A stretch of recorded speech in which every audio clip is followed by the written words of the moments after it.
هلو صباح الخير. رايحين على مطعم أكل شعبي إماراتي.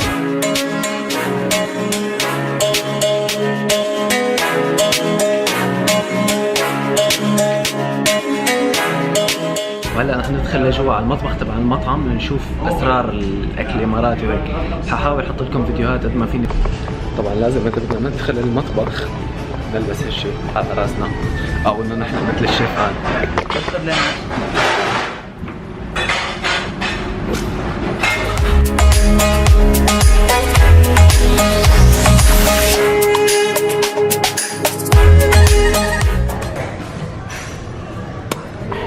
شو؟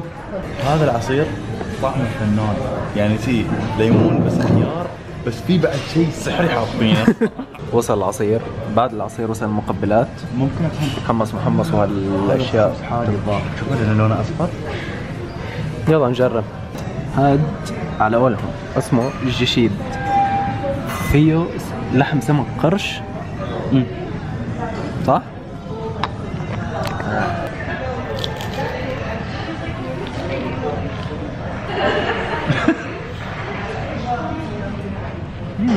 حلو؟ والله طيب كثير على فكرة. بالعافية عليك. لحم مع البرياني رايس، الهريس مع الفيل، الدجاج مع الفوق رايس، السمك على فكرة في هون سمك الجش، في قطعين شيري. حتى عاملين صوص لكل شغلة، يعني هاي للدجاج وهاي للسمك.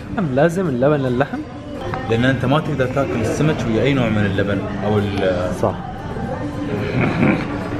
بس عادي ترى فيك تاكله، يعني مو بالضرورة. بس احنا تربينا من احنا صغار اذا كليت لبن وما تموت.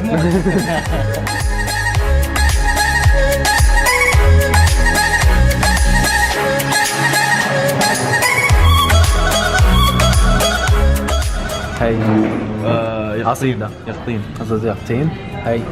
هاي تمر. كيك تمر. اي جيمات اهم شيء. حد بتشوف انت تاكل يا انسان. انت ليش زعلان؟ انا كمتابع ما بقعد قاعد افارقك وانت شوي تصور على لسان. بعد شد. رمال ورمل وهيك حركات. لا تنسوا بنهاية المقطع لايك، شير، سبسكرايب.